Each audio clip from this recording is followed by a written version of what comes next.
This is CBS. From Channel 4, this is an Eyewitness News Break. Good evening. The 19-member Louisiana Council investigating TV evangelist Jimmy Swaggart says they need more time. The group is looking into charges of sexual misconduct leveled against the Baton Rouge preacher. A new poll indicates that nearly one-third of all Democrats likely to vote in the upcoming Super Tuesday primary have not made up their minds on which candidate to back. I'm Angela Hill. Please join me for the joys and wonder of the good earth. Tuesdays at 5 on Channel 4's Eyewitness News. Robots are invading New Orleans. That story tonight on Night Watch. He says he won't wheel and deal. And so far, he's shunned the state's established power brokers. Yet our governor-elect faces the awesome burden of balancing a budget that's $300 million in debt. Will Buddy Roemer be able to rewrite the way Louisiana does business?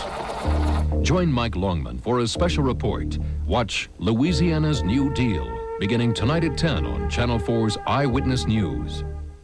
The Rockford Files, tonight on Channel 4.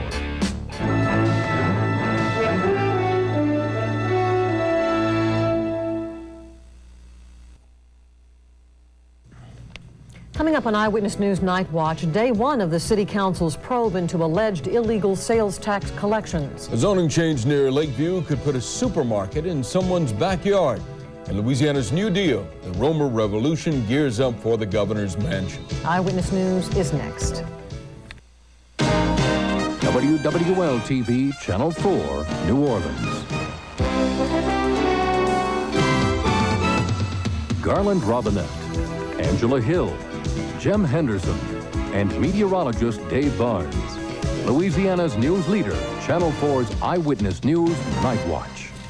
Good evening, everyone. It is an investigation the likes of which New Orleans hasn't seen in 30 years. The City Council's probe into possible illegal sales tax collections. That's sales tax collections. A former city employee stole the spotlight today, the opening day of testimony. Judy Watts took the stand to formally tell the council of alleged favoritism involving the collections. Cheryl Hickman has more. So help you God. I do.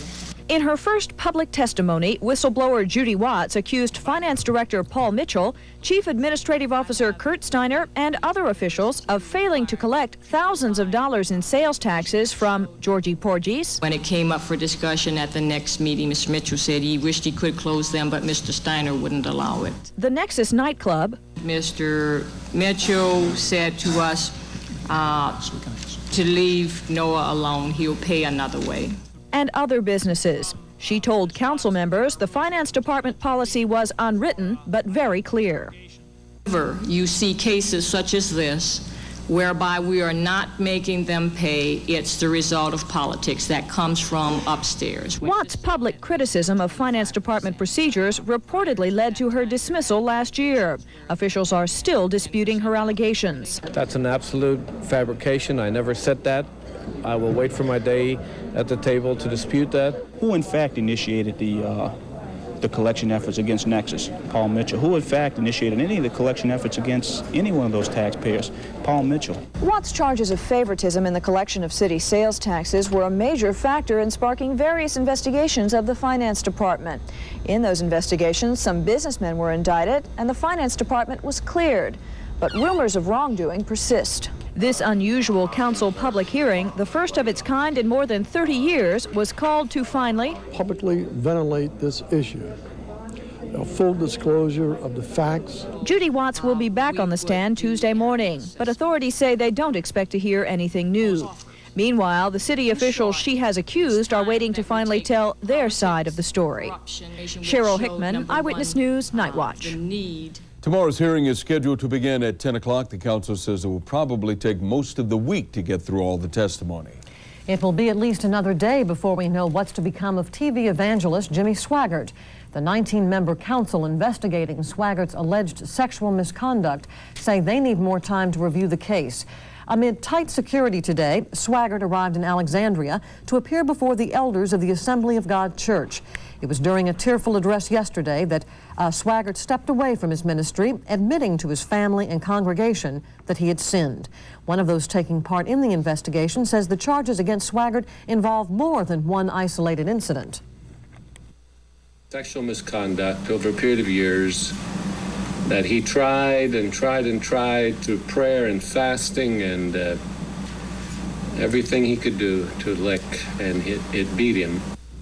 You may remember it was Jimmy Swaggart who helped bring about the fall of Jim and Tammy Baker, involving similar circumstances.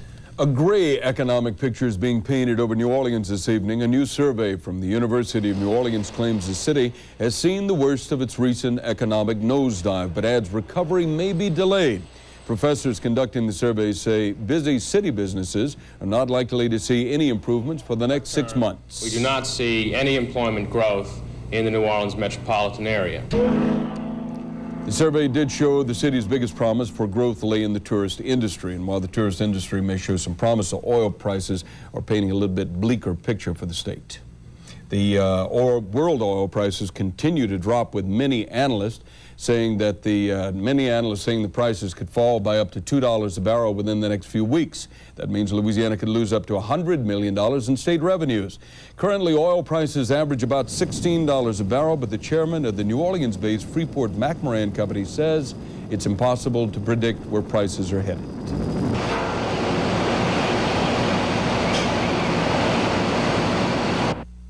You left it in the hands of the OPEC nations, and it's not a free market type of situation. Whatever they kind of decide their quirks are, i.e. if they want to overproduce, once that's publicized, it breaks all the confidence people have in the market.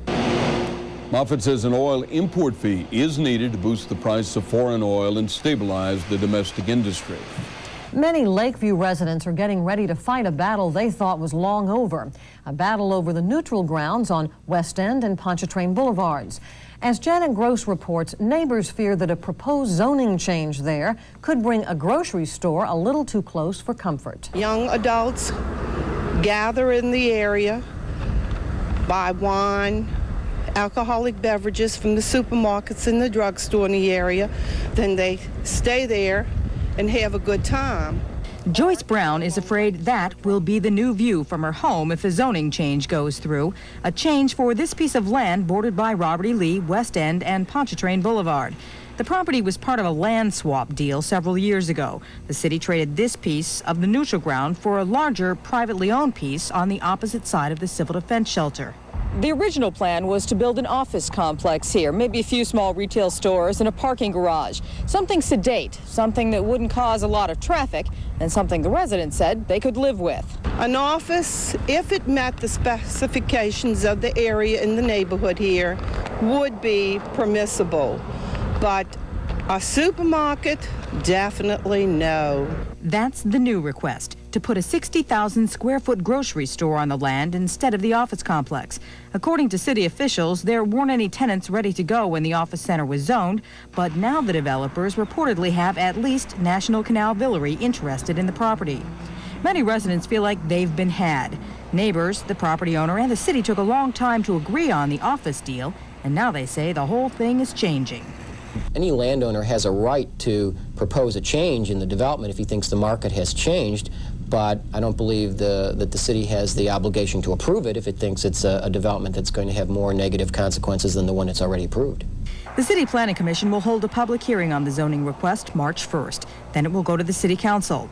Many residents hope it will stop there. They say they don't mind having a neighbor on the neutral ground, but not a 24-hour neighbor, not a neighbor that attracts a lot of traffic, and not a neighbor that sells groceries.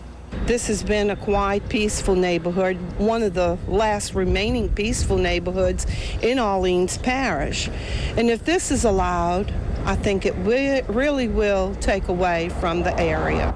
In Lakeview, I'm Janet Gross, Eyewitness News, Night Watch. And we tried to reach the property owner several times today, but he did not return our calls. Still to come, many Southern voters say their vote is up for grabs. And part one in a special series of reports on Louisiana's New Deal.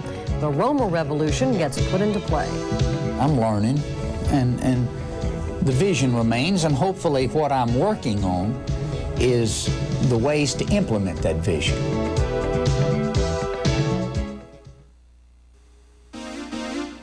Come drive a Mazda. Come drive the Mazda SE5. This sporty truck's loaded with standard features like a 5-speed, rear step bumper, sporty stripes, white spoker wheels, and more. Yet SE5 is priced close to Toyota's and Nissan's base trucks. And right now, factory cash incentives can save you hundreds. Come drive a Mazda. Get a great Mazda deal today at Bailey Mazda, Dick Barker Mazda, Gene Ducote Mazda, and Royal Mazda. Lord, one day, this nation will rise up, live out the true meaning of its creed. We hold these truths to be self-evident, that all men are free. I'm Andre Trevine with a tribute to one of our greatest black leaders, Dr. Martin Luther King Jr. Elizabeth Arden just turned makeup into mousse.